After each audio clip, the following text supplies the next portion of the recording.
चट्टान को तोड़ दिया करता है। भगवान जरा ये बताओ कि लोहे से भी ज्यादा शक्तिशाली कोई है क्या?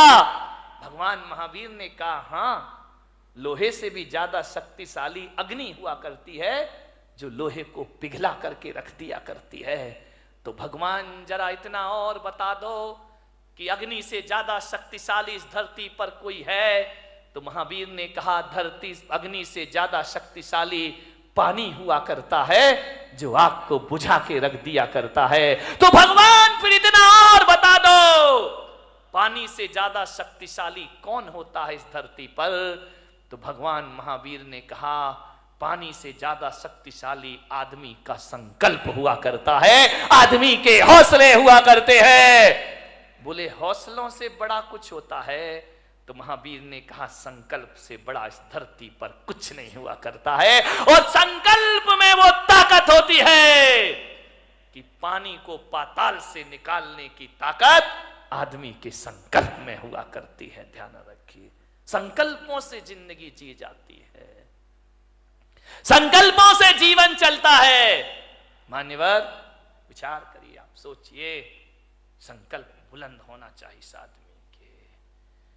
इतने जल्दी हार मत मानो जिंदगी से, छोटी छोटी बातों। एक बहुत बड़े गणितज्ञ हुए हेरो 9 बार फेल हुए स्कूल में। कितनी बार? ऐसा कोई महात्मा बैठा जो 9 बार फेल हुआ हो? 9 बार फेल हुए।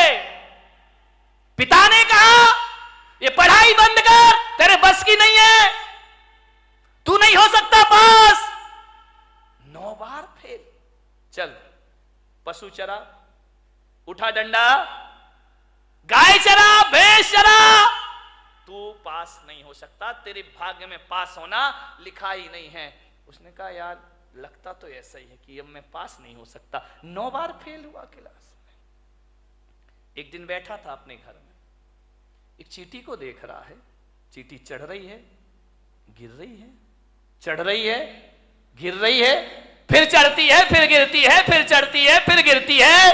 हीरो ने कहा यार ये गिनू तो कितनी बार चढ़ रही है। उस दिन वो चींटी 99 बार चढ़ी और गिरी, 100वीं बार ऊपर चढ़ी। उसने कहा मिल गया। पिता से कहा मैं स्कूल जाऊंगा, मैं पढ़ूंगा। बोले पागल है क्या, 9 बार फेल हुआ है? बोले 9 बार हुआ हूं ना, अभी 90 बार बाकी है। बोले क्या मतलब? बोले वो चींटी 100वीं बार ऊपर चढ़ी है, मैं तो अभी 9 बार फेल हुआ हूं, 90 बार। बाप ने कहा पागल, 90 बार में 90 साल लग जाएंगी, तू मर जाएगा, तो चींटी की बराबरी। अरे बोले कुछ भी हो जाए, अभी तो 90 बार मुझे पास होना। एक बात लग जाए आदमी को तो जिंदगी बदल जाया करती है। एक बात में जीवन के सूत्र मिल जाते हैं। बोले 90 बार तभी और पढ़ना है मुझे। बहुत जिद की पिता से, पढ़े लिखे, मालूम है 10वीं बार में वो बच्चा पास हो गया और वो सबसे बड़ा गणितज्ञ बन करके खड़ा हो गया। उसकी किताबें मैथमेटिक्स में चला करती हैं। ध्यान रखिए, इतना महान गणितज्ञ बना, उसके जैसा गणित के सवाल हल करने वाला दुनिया में दिखाए। आदमी थक जाता है, आदमी हार जाता है, आदमी अपनी सोच से हार जाता है। एक बात बताइए, 2 पहलवान लड़ रहे हैं, दोनों की शक्ति बराबर है, दोनों के दांव पेंच एक से हैं, कुश्ती लड़ रहे हैं, दोनों के एक से दांव पेंच, एक ही गुरु, एक सी ताकत, एक हारता है, एक जीतता है। बताओ भाई कौन हारेगा, कौन जीतेगा? बोलिए, आपसे मेरा निवेदन है, दोनों लड़ रहे हैं, एक सी ताकत है, एक से दांव पेंच है, कुश्ती लड़ रहे हैं। एक से वजन और एक सी ताकत वाले होने के बाद भी एक तो हारेगा ना, एक जीतेगा। कौन हारेगा? ध्यान रखना, ताकत तन की एक सी है, हारता वही है जो मन से हार जाएगा, वो शरीर से हार जाएगा। मेरे भाई, जो मन से हार मान लेता है वो तन से हार मान लिया करता है। तो मैं आज आपको सूत्र दे रहा हूं कि मन के हारे हार है और मन के जीते जीत। जिसका मन हार गया वो दुनिया में कभी विश्व विजेता नहीं बन सकता है। सम्राट सिकंदर अंतिम सांस तक विश्व विजेता के सपने देखते रहा। मान्यवर, सपने देखिए, देखना चाहिए। बिना सपनों की जिंदगी कभी आगे नहीं बढ़ा करती है। हौसलों के साथ जिंदगी को जियो मेरे भाई। विपत्तियां आएंगी जीवन में, विपत्तियां जो होती हैं वो पार्ट ऑफ लाइफ है आदमी के जीवन में, जीवन का एक हिस्सा है। विपत्तियां पार्ट ऑफ लाइफ है और विपत्तियों में अपने आप को संभालना आर्ट ऑफ लाइफ हुआ करती है मेरे भाई। सबसे बड़ी कला हुआ करती है मुसीबतों में अपने को संभाल के रखना, बहुत बड़ी कला हुआ करती है। आर्ट ऑफ लाइफ बनाओ, पार्ट ऑफ लाइफ को ध्यान रखिए। जीवन की कला है जिंदगी, मौत से मत घबराइए। मान्यवर, जिंदगी जीने के लिए मिली है, इसे आत्महत्या की भट्टी में मत झोंकिए। पूरी जिंदा दिली के साथ जिंदगी को जीने का प्रयास करिए। जियो, बहुत आनंद है इस जिंदगी में। बच्चों पर इतने पढ़ाई का प्रेशर मत डालो। बच्चों की कामयाबी देखना है या काबिलियत देखना है। मान्यवर, ध्यान रखना, आप कामयाबी के पीछे दौड़ते हैं, काबिलियत का ध्यान नहीं रखते हैं। बच्चों को कामयाब भले ना बनाओ, लेकिन बच्चों को काबिल जरूर बनाइए। ध्यान रखिए, कोई जरूरी नहीं है इतना प्रेशर मत डालो कि तुम्हारे बच्चे आत्महत्या करने को तैयार हो जाएं। अपने विचार उन पर मत लादिए, उनके ज्ञान की क्षमता को देखिए। वरना माँ बाप इतना प्रेशर डालते हैं और जब रिजल्ट आता है तो हमारे घर का चिराग अपने हाथों से फांसी के फंदे लगाकर दुनिया से विदा हो जाया करता है। ध्यान रखिए, डिप्रेशन में जी रहे हैं लोग, तनाव में जी रहे हैं लोग, ज्यादा और जल्दी के चक्कर में जी रहे हैं लोग। ज्यादा और जल्दी नहीं, ध्यान रखना, यहां तो संसार है। राजपाट छिन भी जाए तो वनवास में राम लक्ष्मण स्वर्गों जैसा जीवन जी करके दिखा दिया करते हैं। जिंदगी को जियो, पूरी आशा से जियो, पूरे विश्वास से जियो। आत्महत्या के अंधे कुएं में छलांग मत लगाओ। यदि आप ऐसे विचार, महिलाओं से मेरा निवेदन, पुरुषों से मेरा निवेदन है बड़ी विनम्रता के साथ, जब अपनी उपलब्धियों पर अकड़ हो तो अपने ऊपर वालों को देखना। इस दुनिया में हमारे भी बाप बैठे हुए हैं, ध्यान रखना। हमने क्या कमाया है? टाटा बिरला वालों को देखना, उनके आगे अपनी कोई औकात भी नहीं है, उनके चौकीदार की हैसियत नहीं है अपनी। रिलायंस बंधु इतना कमाया है उनने। जब अकड़ पैदा हो तो ऊंचे वालों को देखना, और जब निराशा पैदा हो तो अपने से नीचे वाले को देखना। जिंदगी तुम्हारी आनंद में परिवर्तित हो जाएगी। मेरे पास इतना है, ईश्वर ने इतना दिया है। ऐसे भी लोग हैं जिनके पास 4 छत, 4 दीवार और 1 छत भी मौजूद नहीं है। ध्यान रखिए, मान्यवर, सोचना है। भौतिक असफलताएं और भौतिक सफलताएं, जब भौतिक सफलताएं आदमी को जीवन दे नहीं सकती हैं तो भौतिक असफलताओं को जीवन लेने का कोई अधिकार भी नहीं हुआ करता है। मान्यवर, जीवन को जियो, पूरी जिंदा दिली के साथ जियो, हर हाल में जियो। जैसा भी जीवन आए, ध्यान रखना। माता पिता डांट दे, बच्चों को गुस्सा कर दे तो ये मत सोचना कि मेरे बाप ने मुझे डांट दिया, मेरी मां ने मुझे डांट दिया। बच्चों से मेरा निवेदन है, सासू डांट दे तो बहू आवेश में ना आ जाए। वो इतना सा सोच ले, एक विचार बना ले कि यार माँ बाप नहीं डांटेंगे तो हमें कौन डांटेगा। ये डांटने का हक तो हमने दुनिया में माँ बाप को दे रखा है। अरे बड़े बुजुर्ग नहीं डांटेंगे तो हमें कौन डांटेगा। इतना सोच लो, बड़ी तसल्ली मिलेगी। हमारे ऊपर अनुशासन कौन रखेगा? फिर वो नहीं डांटेंगे तो कौन डांटेगा? और बड़े बुजुर्गों से निवेदन है, बच्चे बेटियां बहुएं गलती कर दें तो डांटने से पहले सोचना, बच्चे गलती नहीं करेंगे तो कौन गलती करेगा?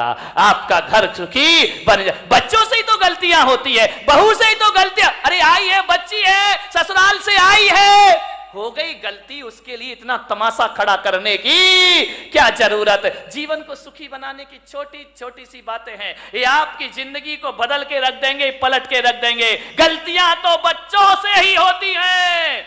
बड़े सोच लें बच्चे तो गलती करेंगे ही करेंगे, और बच्चे सोच लें माँ बाप तो डांटेंगे ही डांटेंगे। जिंदगी को समझना, आराम से जियो। जिंदगी जीना एक कला है मेरे भाई, इस कला को थोड़ा सा सीखिए। ये जिंदगी बोझ भी होती है और जिंदगी वरदान भी हुआ करती है मेरे भाई। कांटों पे नजर होगी तो दुनिया में कांटे ही कांटे हैं, फूलों पे नजर होगी तो दुनिया में फूल ही फूल हुआ करते हैं। मान्यवर, निवेदन है आपसे, पूरी जिंदगी को हौसले से जीने का प्रयास, हर हाल में जियो। एक साधु थे, अपनी बात समाप्त करता हूं। कुटिया में बैठे हुए थे और अचानक कोई एक गाय लेकर आया कि संत जी गौदान देता हूं, आज से ये गाय आपके आश्रम में रहेगी। संत ने कहा मजा आ गया, ये गाय मेरे आश्रम में रहेगी। बोले चेले चपाटी थे, बड़े खुश हुए, गाय आ गई, गाय आ गई, कल से दूध पिएंगे, दही बनेगा, छाछ मिलेगा, मावा मिलेगा। बहुत खुश हुए। संत ने गाय की बड़ी सेवा की, बड़े अच्छे से रखा, घास खिलाई, पानी पिलाया, बड़ी मस्ती संत की। 3 दिन बाद पता चला कोई गाय उठा के ले गया। संत ने कहा मजा आ गया। अरे चेलों ने कहा बाबा जी पागल हो गए क्या? गाय आई थी तब तो मजा आया था, ये चली गई तो अब काहे का? अरे बोले बड़ा मजा आ गया, बड़ी जिंदगी आनंदमय हो गई। अरे बोले संत जी पागल, दिमाग खराब तो? अरे बेटा नाचो, गाय गई, गाय गई। अरे बोले अब दूध कहां मिलेगा, मावा कहां मिलेगा, छाछ कहां मिलेगा? संत ने कहा एक तरफ गया वो दूध और मावा, अरे गाय गई तो गोबर उठाने की झंझट भी हमारे पास से चली गई। अब कहां की घास, मस्त रहो, भगवान का भजन करो, ध्यान रखिए। ऐसी जिंदगी जियो, राजी हैं हम उसी में जिसमें तेरी रजा है। यहां यूं भी वाह वाह है, यहां त्यों भी वाह वाह, हर समय वाह वाह है, ध्यान रखिए। मिल जाए तो कोई बात नहीं है, चला गया तो आनंद में जियो ना। लेकिन तुम्हारी जिंदगी निराशाओं में जाती है। एक गुलाब का पौधा ये सोचता है कि मैं नारियल के पेड़ की तरह बड़ा हो जाऊं। अब बाजू में लगा है, अब वो सोचे मुझे नारियल का पेड़ बना दे, नारियल का पेड़। अब गुलाब का पौधा कैसे पेड़ बन जाएगा? पेड़ इसलिए दुखी है कि वो सोचता है यार गुलाब जैसे फूल मुझ में आ जाएं, गुलाब जैसे फूल, जिंदगी दुखी हो जाएगी। एक जगह मैंने देखा, अरे गुलाब का पेड़ अपनी पौधा अपनी मस्ती में झूम रहा है, नारियल का पेड़ अपनी मस्ती में झूम रहा है। मैंने एक साधु से पूछा बताओ ये अपनी मस्ती में क्यों है, ये इतने आनंदित क्यों है? बोले इसलिए आनंदित है कि नारियल का पेड़ कभी नहीं सोचता कि मुझ में फूल लग जाएं, और गुलाब कभी नहीं सोचता कि मैं इतना ऊंचा हो जाऊं। इसकी अपनी मस्ती होती है और उसकी अपनी मस्ती में रहो। अरे मेरे भाई, पूनम की रात का जो सौंदर्य है ना, कभी कभी अमावस भी बड़ी सुंदर लगा करती है मेरे भाई। यदि अमावस की रात ना होगी तो पूनम का सौंदर्य कौन जान पाएगा? यदि जीवन में दुख नहीं होंगे तो सुख का स्वाद। एक बात बताओ, यदि इस जिंदगी में सुखी सुख होता, दुख नहीं होता, तो क्या करते आप बताइए? सबको सुख, सब सुखी सुख। अब कोई बोले ये छोटी उंगली, ये बड़ी उंगली, ये बीच की, अरे भाई क्या दिक्कत है? अब ये एक बात बताइए, यदि 5 उंगली भगवान एक सी बना देता तो क्या करते आप? कल्पना करो, कभी सोचते हो ये 5 उंगली एक सी हो जाती तो ना लिखने का आनंद ले पाते, ना खाने का आनंद ले पाते, सामान उठाते नहीं बनता, ध्यान रखना, हर उंगली का अपना अपना महत्व हुआ करता है। अंगूठा है और अनामिका है, तभी आप इससे कुछ लिख सकते हैं। ध्यान रखिए, ये बीच की उंगली है, ये ध्यान रखना, ये बीच की उंगली सबसे बड़ी हुआ करती है। ये उंगलियां भी इसके जैसी बड़ी होने का ख्वाब देख ले तो ये दुखी हो जाएंगे। ये अनामिका है, ये नहीं होगी तो सिंदूर कहां से लगाओगे और तिलक कहां से लगाओगे। विचार, एक बार इन उंगलियों में झगड़ा हो गया। अंगूठा बोला मैं सबसे बड़ा। बोले क्यों? बोले देखो मैं सब। बात तो देखो, ये अंगूठा है, दिखाई दे रहा है ये अंगूठा, लेकिन ऐसा बदकिस्मत है कि अंगूठा ये है, अंगूठी ये पहनती है। ध्यान, इसके पास नहीं आती अंगूठी, इसके पास आती। ये 4 अंगूठी पहनती है, अंगूठा अंगूठा ही दिखाते रह जाया करता है, उस पर आभूषण ही नहीं आते हैं। बोले मैं सबसे बड़ा। बोले क्यों? बोले मैं मोटा हूं, मेरे बिना 4 उंगलियों तुम लोग कुछ नहीं कर सकती हो, तुम्हारा कोई अस्तित्व नहीं है। तर्जनी ने कहा इसका मतलब मैं नहीं होंगी तो तुम दिखाओगे किसे? ये तो दूसरों पे उठती उंगली, अपने पे तो उठती नहीं है। बोले दूसरों पे उंगलियां उठाने की जरूरत पड़ेगी, मैं तैयार खड़ी हूं। बड़ी ने कहा मैं सबसे बड़ी हूं। अनामिका ने कहा चल, काय की सबसे बड़ी है, मैं नहीं होंगी तो तेरा कोई अस्तित्व नहीं बचे। छोटी वाली चुपचाप खड़ी थी। बोली बहन तू भी कुछ बोल ले। बोली मैं काय को बोलूं, मैं तो सबसे बड़ी हूं। अरे बोली छुटकी ज्यादा बोल रही है, इतनी सी तो है, वो कह रही सबसे बड़ी हूं। बोले तू क्या करती है? अंगूठा ने कहा मैं साइन करता हूं, अंगूठा लगाता हूं। तू क्या साइन करेगा? तर्जनी ने कहा मैं नहीं होंगी तो पेन कहां से पकड़ लेगा? तो बीच वाली ने बोली चल तेरे में ताकत तो मेरे से आया करती है। छिंगली ने कहा देखो, छोटी वाली ने, मेरे पास कुछ नहीं है, मैं सबसे छोटी हूं, लेकिन मैं इतना जानती हूं, मैं सबसे बड़ी हूं, मैं सबसे बड़ी हूं। बोले छोटी हो के अपने को बड़ी क्यों कह रही है? बोले इसलिए कि जब जब भगवान को प्रणाम किया जाता है मैं सबसे आगे खड़ी रहती हूं और तुम सब मेरे पीछे खड़े। ध्यान रखिए, प्रणाम करोगे तो छोटी वाली, जो झुकना जानता, जो प्रणाम करता, वो सबसे बड़ा हुआ करता। किसी से क्षमा मांगो, देखो लड़ने में तो तर्जनी तुम तैयार रहती हो, लेकिन जब माफी मांगी जाती है तो मैं सबसे आगे खड़ी रहा कर। सबका आनंद है अपना अपना। सब उंगलियां एक सी हो जाएं तो जीने का मजा क्या बचेगा मेरे भाई? ये छोटे बड़े नहीं रहेंगे तो जिंदगी कैसे चलेगी? इस दुनिया में क्षत्रिय की भी जरूरत है, इस दुनिया में ब्राह्मण की भी जरूरत है, इस दुनिया में वैश्य की भी जरूरत है, और इस दुनिया में शूद्र की भी। शूद्र नहीं होंगे ना, 3 दिन हड़ताल कर दे, जीना मुश्किल हो जाएगा मेरे भाई, ध्यान रखिए। सबका अपना महत्व, अपने अपने में राजी हो जाओ। राजी हैं हम उसी में जिसमें तेरी रजा है। यहां त्यों भी वाह वाह है। यहां कबीर का झोपड़ा एक दिन बेश्या के कोठे के सामने बना दिया गया। बेश्या को बड़ी परेशानी हुई, कबीर को कोई परेशानी नहीं थी। संतों को क्या परेशानी? परेशानी तो संतों से दुनिया को है। कबीर अपनी भक्ति करता था, राम नाम भजन में लीन रहता था। बेश्या को डिस्टर्ब हो गया। रोज बेश्या के कोठे में ढोलक बजती, तबले पर थाप पड़ती, घुंघरुओं की आवाज आती, और जब घुंघरुओं की आवाज और ढोलक की थाप पड़ती, कबीर उस संगीत में अपने राम का भजन किया करता, भगवान का स्मरण। बड़ा आनंद है मुझे इस जीवन में। लेकिन जैसे ही कबीर भजन गाता तो ये दीवाने मतवाले लोग बेश्या के कोठे में जाते और कबीर का भजन सुनते, कबीर के पास जाकर बैठ जाते। अरे बेश्या ने कहा ये कबीर तो मेरा धंधा चौपट कर देगा। जे लोग आते हैं वासना के लिए, ये साधना में लगा देता है। बोले ये तो मेरी दुकानदारी पूरी बंद कर देगा। बेश्या ने कहा इसका झोपड़ा हटाओ यहां से, अपना धंधा बंद हो जाएगा। लोग कबीर के पास जाते हैं, शरीर को नश्वर समझने लगते हैं, भोगों को नश्वर समझने लगते हैं। और ये आदमी भोगों को नश्वर समझेगा तो मेरा तो खाना खराब हो जाएगा।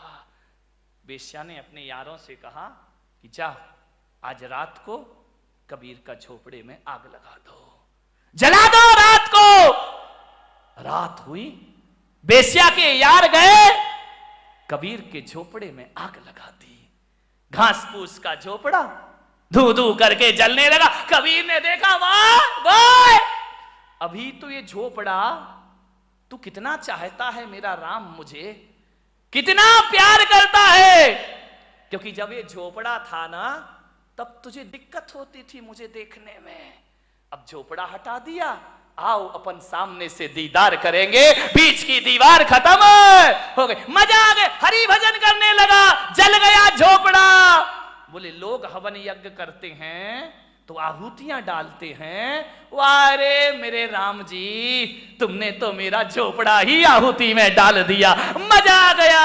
अब खुल के आकाश को देखेंगे, चांद सितारों का सौंदर्य देखेंगे। बहुत खुश हुआ कबीर। बात बदल गई, किस्मत को बदलने में ज्यादा ध्यान रखना, 100 साल में किस्मत जरूर बदलती है, ध्यान रखना। ऐसा कोई नहीं जिसकी किस्मत ना बदलती हो, जरूर बदलेगी किस्मत।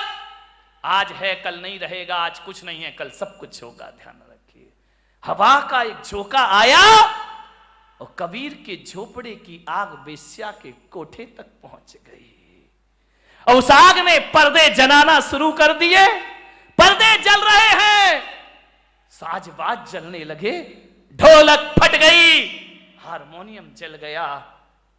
वेश्या उठी, ये क्या हो गया, मेरे कोठे में आग लग गई, मेरी जिंदगी भर की कमाई सब मिट्टी में मिल गई। बहुत परेशान हुई वेश्या, कोई बुझाने वाला नहीं उस रात को उसके कोठे की आग। सवेरे तक कोठा जल जल के धुआं हो गया। दौड़ी दौड़ी गई कबीर के पास, कबीर कबीर कबीर। कबीर तो भगवान की राम धुन में लगे हुए हैं। अरे कबीर उठो, देखो ये क्या हो गया है। कबीर भगवान के भजन में ले, वाह मेरा हरि, मेरा परमात्मा, मेरे राम, बड़ी कृपा है, बड़ी मेहरबानी है तुम्हारी।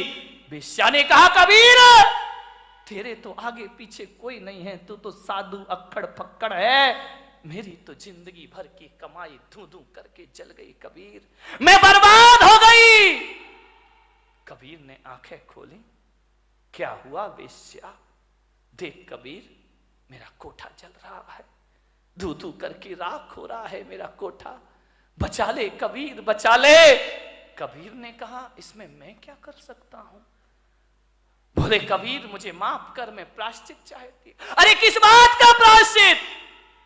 बोले तेरा कोठा जलवाया था मैंने, किससे, मेरे यारों से।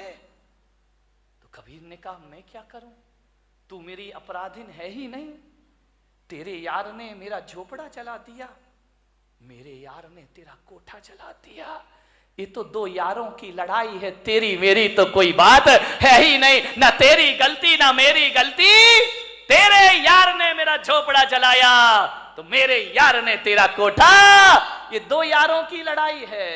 अब देख बेस्या किसका यार दमदार है, देख मेरा यार दमदार है या तेरे यार, जो कल यार तेरे साथ घूमा करते थे तेरे लोग, आज एक भी तेरे पास नहीं है, और आज झोपड़ा जलने के बाद मेरा हरि मेरे पास हमेशा से मौजूद है। हमारा मती वालो, यारी करो तो ऐसी करो जिसका यार दमदार हो, उससे दोस्ती करो मेरे भाई, ऐसे यारों से क्या दोस्ती करना, जिंदगी में आनंद में जियो। सूरत में एक मेरे भक्त ओम प्रकाश बाबूजी अब इस दुनिया में नहीं है, मैं भीलवाड़ा में कहीं था, रात पता चला कि उनकी फैक्ट्री में आग लग गई, धू धू करके फैक्ट्री जल गई। मेरे पास, मेरे स्टाफ के पास फोन आए कि बाबूजी की झोपड़ी बुरी मिल जल गई है कपड़ों की।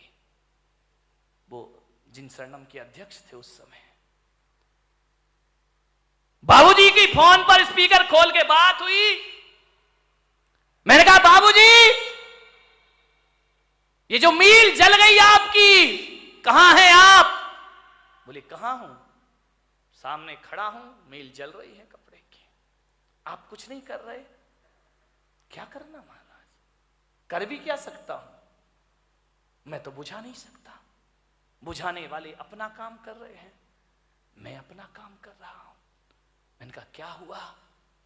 कुछ नहीं महाराज, चिंता मत करो, आपका हाथ हमारे सिर पर है, ऐसी 10 मील फिर खड़ी करने की मैं ताकत रखा करता हूं। वो आदमी कमजोर नहीं पड़ा, वो शख्सियत कमजोर नहीं पड़ी, हौसले हैं महाराज। आपका शिष्य इतना कमजोर नहीं है, 2 मील क्या ऐसी और भी जल जाए तो भी मेरे मन में कोई फर्क पड़ने वाला नहीं है। मैंने कहा बाबूजी आप उस समय क्या महसूस कर रहे थे जब वो मुझसे मिलने आए? बोले क्या कर रहा था? आपका हाथ सिर पर है ना, भगवान मेरे साथ है ना। तो मैंने कहा जब मील जली हुई देखी आपने तो क्या महसूस किया? बोले यही किया कि पेड़ से कुछ पत्ते हैं झड़ गए हैं, पतझड़ है, सावन फिर आएगा, मैं फिर हरा हो जाऊंगा। ध्यान रखिए, कपड़ा ही तो जला है, मील ही तो जली है, मेरे हौसले तो नहीं जले हैं ना। और आपको विश्वास नहीं होगा, 6 महीने में बाबूजी ने दूसरी मील खड़ी कर दी उसी जगह पर जाकर। मानिए